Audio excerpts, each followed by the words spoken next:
안녕하세요. 저는 이영미라고 합니다. 먼저 제 신체 정보부터 공개해 볼까요? 저는 키는 153cm고요. 몸무게는 48kg입니다. 보시다시피 작고 왜소한 몸이죠. 제가 30살쯤에 아기를 낳았는데 주위에서 다들 걱정하시더라고요. 아이고 참 큰일 났다. 아기가 아기를 낳아서 어떻게 키우나. 근데 제가 키워보니까 정말 큰일이더라고요. 아마도 그 아기를 키우고 그 후 10년 동안이 아마 저한테는 육체적, 정신적으로 가장 힘든 때였던 것 같아요. 더구나 제 직업이 에디터예요. 그래서 회사에 나가서 책상에 앉으면 도통 일어날 줄을 몰랐어요. 그리고 밤새 야근을 하는 날도 많았고 또 일거리를 갖고 집에 오는 날도 많았고요. 그래서 맨날 잠 한번 실컷 자면 좋겠다라는 말을 입에 달고 살았습니다. 주말이면 움직였을까요? 아니요. 소파에 길게 누워서 텔레비전을 보다가 자다가 하는 게 유일한 낙이었죠. 성격도 좀 예민한 데다가 그렇게 아이 엄마로 사는 게 힘들었던지 저는 30대 중반에 고혈압 판정을 받았습니다. 고혈압 환자로 산다는 게 어떤 거냐면요. 시도 때도 없이 졸려요. 그래서 이렇게 차만 타면 자고 그랬는데 점점 몸도 무거워지고 주위 사람들, 가족이나 동료들한테 짜증을 내는 일도 많아졌어요. 그리고 천직이라고 생각했던 책을 만드는 일까지도 점점 재미가 사라지더라고요. 결국엔 멀쩡하게 다니던 직장까지 그만뒀어요. 이상하게도 30살, 30대 즈음에는 그 체력 하나로 버텼는데 40살쯤 되니까 여러분도 아마 아직 젊으신 분은 이제 앞으로 느끼실 거고 지나신 분은 아실 거예요. 왜 이렇게 몸이 예전 같지 않죠? 어깨는 쑤시죠. 아침에 일어나면 천근만근이죠. 정말 예전 같지 않아서 제가 어떤 생각까지 했냐면 내 인생 이제 글렀다. 그냥 다음 생이나 잘 살아보자 이런 생각까지 했습니다. 그런데 10년이 흘러서 저는 50살이 넘었어요. 10년 흘렀으니까 더 나이도 들고 병약해져야 되는 거 아닌가요? 그런데 저는 10년 전에는 상상도 하지 못할 체력을 갖고 40살 때보다 훨씬 더 젊고 건강하게 살고 있습니다. 네, 접니다. 바로 부산에서 서울까지 국토종주했어요. 480km를 사이클을 달려서 3박 4일 동안 달렸는데요. 도대체 그렇다면 이 10년간 저한테 무슨 일이 벌어진 걸까요? 궁금하시죠? 네, 정답은 나와 있어요. 천천히 조금씩 그러나 꾸준히 운동을 한 결과입니다. 지금 저는 어떻게 사냐면요. 서울에서 춘천까지 점심 먹으러 사이클 타고 달려가요. 네, 그리고 가끔 새벽에 한강에 나가서 수영을 할 때도 있어요. 그동안 마라톤 풀코스를 10번 정도 완주했고요. 젊은 남자들도 하기 힘들다는 철인 3종 선수가 되었습니다.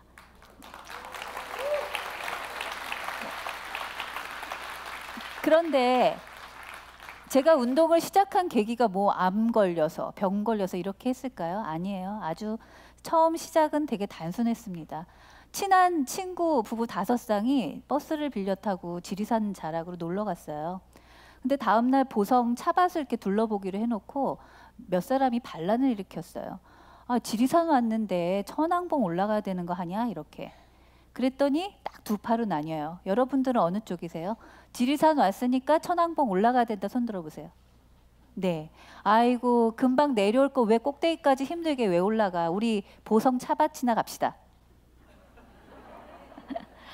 저는 허약하고 약한 체질이었기 때문에 당연히 후자였어요. 그래서 할 수 없이 다음날 보성 차밭을 갔는데 그 평화로운 보성 차밭을 돌아다니면서도 이 마음속에선 우라가 치밀었어요. 왜? 제 자신이 너무 한심해서요. 야, 젊을 때는 청바지 차림에 샌들 신고도 설악산 같은 데도 간 것 같은데 언제 내 체력이 이렇게 바닥이 난 건가? 저는 머릿속에 지식을 꽉꽉 채워넣는 그 편집자로 사는 게 너무나 자랑스러웠는데 이 좋은 지리산에 와서도 올라가지 못하는 쓸모없는 몸뚱어리로 살았구나.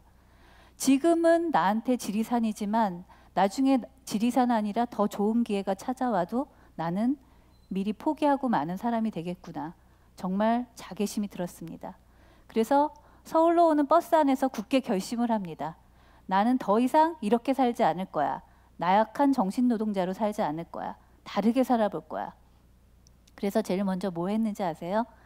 동네 앞에 있는 수영장에 가서 새벽반 수영을 끊었습니다. 그런데 아시잖아요. 그 게을러 빠진 올빼미형 인간이 하루아침에 아침형 인간으로 바뀔 수 있나요? 늦게 일어나서 빠지고, 감기 들어서 빠지고, 추워서 빠지고, 수영장에 가는 날보다 안 가는 날이 훨씬 많은 거예요. 그러니 수영 실력이 늘 리가 있나요? 제가 어느 날 저희 남편 보고 나 와서 수영하는 것 좀 봐줘봐 그렇게 얘기를 했더니 저희 남편이 다 끝나고 와서 저한테 뭐라 그러냐면 당신 수영하는 게 아니라 꼭 물에 빠진 사람 같아 이렇게 얘기하는 거예요. 이 호흡이 터지지 않으니까 제가 아무리 팔질을 해도 허우적대는 것처럼 보였던 거죠. 그런데 이번 수영의 제 목표는 뭐였냐면요. 꾸준히였어요. 누가 뭐래도 나는 아무튼 6개월을 해볼 거야. 그런데 진짜 신기하게도요. 6개월쯤 지나니까 호흡도 트이고 수영 실력이 늘더라고요. 제가 수영을 하면서 놀라운 걸 하나 깨달았어요. 이 작고 허약한 체질 속에, 이 몸 속에 어마어마한 잠재력이 숨어 있었구나. 왜냐면 저는 죽어도 25m 이상 나갈 수 없다고 생각을 했거든요. 그런데 그게 아니라 50m, 75m, 100m 제 몸이 신기하게도 거기에 맞게 적응을 해 나가는 거예요. 아, 내가 원래부터 허약한 몸이 아니었구나. 나는 지금까지 단 한 번도 꾸준히 내 몸을 단련시켜 본 적이 없구나. 그런 사실을 깨달았어요. 그 생각을 한번 해봤어요. 야, 수영도 이렇게 해서 늘었는데 혹시 다른 종목도 이렇게 하면 잘 하지 않을까? 그래서 다음에 도전해 본 것이 달리기입니다. 어떻게 했냐면요. 그냥 운동화 신고 그냥 동네 운동장 그날은 딱 한 바퀴만 돌았어요. 한 바퀴 돌고 아 오늘은 그냥 집에 들어가서 쉬자. 그 다음날 2바퀴, 그 다음날 3바퀴. 내 몸 수준에 맞게 양만 조금씩 조금씩 늘려가다 보면 이 몸이 적응을 하는 거예요. 그래서 한 달 정도 했더니 저는 그 10바퀴 정도, 그래서 한 5km 정도를 쉬지 않고 뛸 줄 아는 사람이 됐습니다. 근데 그때만 해도 실은 제가 사이클을 나중에 타고 한강 도로를 쌩쌩 달리라고 상상도 못했어요. 그때는 그 중고 사이트에서 5만 원짜리 바구니 달린 자전거 있죠. 그거 사가지고 동네 슈퍼를 왔다 갔다 하는 그때 그런 처지였거든요. 그런데 어느 날 그 바구니를 끌고 미사리에 있는 그 호수 주위를 놀러 갔었어요. 그날 마침 남자들이 모여서 사이클 훈련을 하고 있더라고요. 그래서 저는 한 마리 토끼처럼 아, 표범들 참 잘 달린다. 저 사람들은 외계인 같다. 이렇게 쳐다보고 있는데 갑자기 그 쌩쌩 달리던 남자들 틈에서 사이클 한 대가 착 멈춰서더니 헬멧을 딱 벗는데 여자인 거예요. 나중에 가서 물어봤더니 저랑 동갑에다가 키도 비슷하죠. 아이 둘을 키우는 평범한 직장 다니는 여성이었어요. 그때 제가 받은 충격은 정말 어마어마했습니다. 아니 어떻게 동갑에 같은 조건의 그 신체 조건을 가졌는데 이렇게 사람 몸이 다를 수가 있어? 저 사람은 저 사이클 타는 저 남자들 틈에서 저렇게 달리는데 나는 겨우 뭐 몇 킬로 달리지도 않고 엉덩이가 아파서 이렇게 쉬고 있는데 이렇게 사람이 다를 수 있는 건가?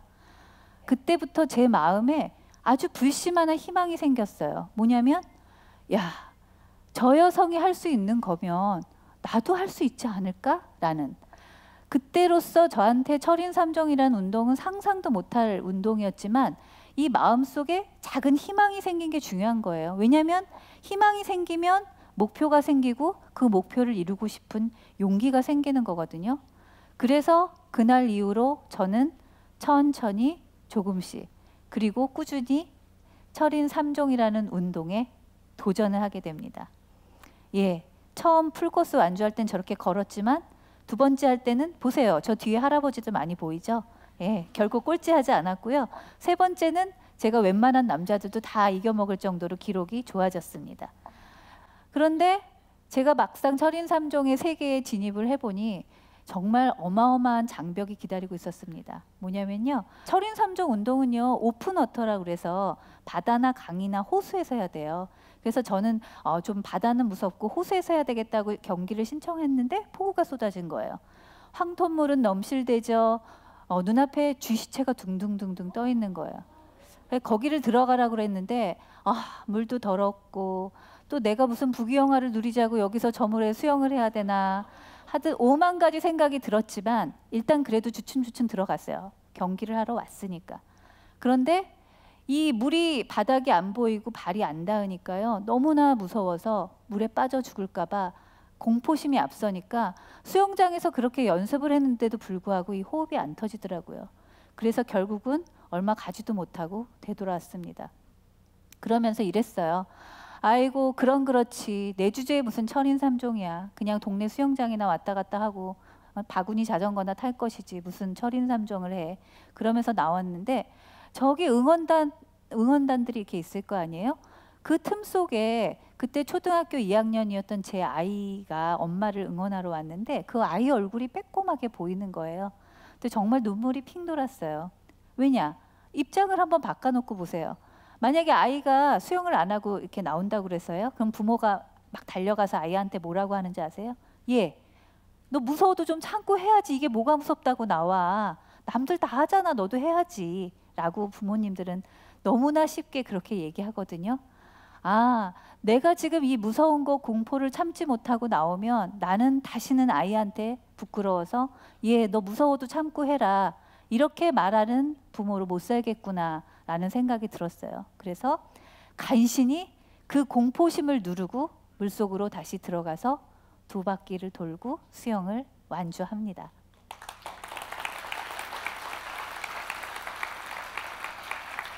그런데 간신히 수영 완주했죠. 이제 전 끝난 줄 알았어요, 정말. 그런데 제 앞에는 또 하나 장벽이 있었어요. 철인3종 참 어렵죠. 괜히 철인이 아니에요. 뭐냐면 철인3종 경기는 기록 경기거든요. 그래서 사이클을 빨리 타야 돼요. 그러면 사이클 페달에 이 신발을 딱 부착시키듯 클릿 신발을 신어야 하거든요. 근데 이게 다 좋은데 설 때 얼른 빼지 못하면 넘어져요. 그래서 저는 평생 넘어져야 할 것을 사이클을 배우면서 다 넘어졌어요. 맨날 넘어지니까 이쪽에 항상 멍이 들었고 상처가 나고 이래서 아이고 철인3종 정말 못해 먹겠다라고 생각을 했는데 그때 퍼뜩 생각난 게 운전면허를 처음 땄을 때를 생각해 봤어요. 여기 운전하실 줄 아는 분 손 들어보세요. 네, 우리는 운전을 하면서 이미 경험을 했어요. 처음 운전면허 따고 운전대 잡는 게 얼마나 무서워요. 그죠? 그런데 그때 운전을 하지 않고 그냥 집어넣으면 뭐예요? 장롱면허 되죠. 근데 그게 아니라 아 무서워도 조금만 참고 연습해보자. 하루, 이틀, 3일 이렇게 하루씩 조금씩만 운전대를 잡으면 우리는 어느새 6개월 지나면 초보 딱지 떼고 멋진 드라이버가 돼 있는 거거든요. 그래, 이 운전 그 연습을 했던 것처럼 이건 연습을 안 해서 내가 무섭고 두렵고 자꾸 넘어지는 거지 연습을 하면 괜찮을 거야. 그래서 퇴근한 다음에 사이클을 들고 제일 안전한 공간, 저희 집 아파트 지하 주차장으로 가서 바깥에도 못 나갔어요. 사이클을 타고 거기를 뺑뺑 돌면서 클립 빼는 연습을 했더니 과연 열흘 만에 저는 이제 너무나 자연스럽게 뺐다 꼈다 할 줄 아는 사람이 됐습니다. 그런데 그렇게 자전거를 이제 좀 잘 타고 나니까 사람들이 뭐라고 하냐면 저보고 미시령을 가서 언덕 훈련을 하자는 거예요. 여러분 미시령 가보셨어요? 미쳤죠. 이 땡볕에 자동차로 올라가기도 힘든 그 9km 언덕길을 어떻게 자전거로 올라가겠어요. 그래서 제가 처음 따라갔을 때 어떻게 했냐면요.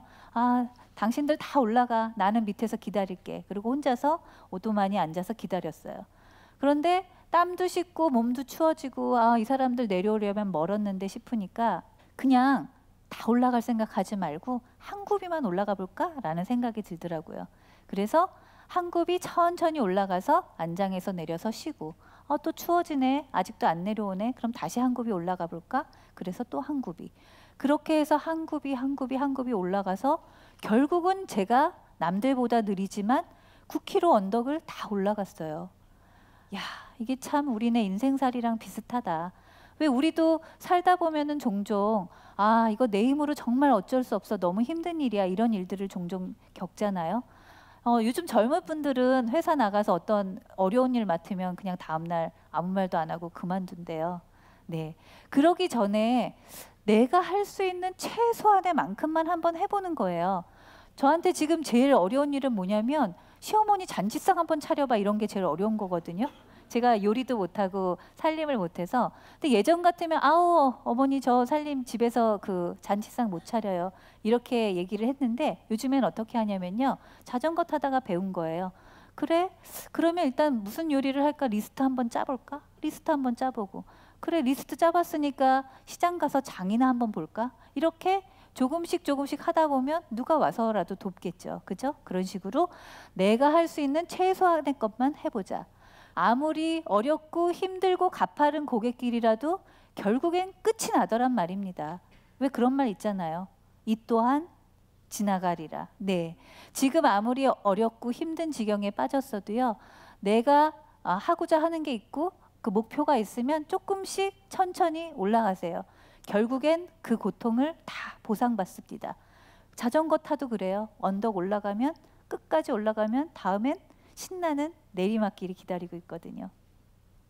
이렇게 해서 10년 정도 저는 운동을 했더니 건강한 체력이 된 거는 기본이고요. 더 큰 보너스를 얻었습니다. 뭔지 아세요? 제가 그동안 되게 힘들어했던 나태함, 권태로움, 공포, 두려움, 콤플렉스 이런 모든 것들을 하나하나 극복해 나갔어요. 미생이란 만화를 보면 거기서도 나와요. 장그래한테 너 바둑만 열심히 도 이렇게 얘기하지 않아요. 네가 평생 하고 싶은 게 있거든, 이루고 싶은 게 있거든, 체력 먼저 길러. 체력을 먼저 길러야 나태, 권태, 짜증, 우울, 분노 이런 거 다 극복할 수 있어. 이렇게 사범이 얘기를 합니다. 그렇게 생각을 해보니 지금까지 우리가 배운 거와는 정반대예요. 우리는 어떻게 배웠어요? 호랑이 굴에 들어가도 정신만 바짝 차리면 된다 이랬잖아요. 그런데 몸이 허약한데 무슨 수로 정신을 바짝 차리겠어요. 그죠? 네, 건강이 먼저고 체력이 먼저 돼야 그 안에 강한 정신이 깃드는 겁니다. 잊지 마세요. 저처럼요.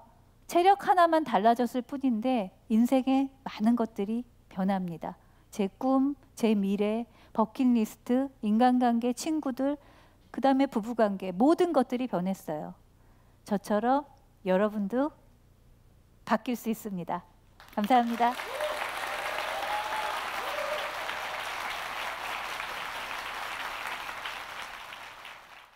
지식을 나누고 성장합니다. 경기도 지식캠퍼스.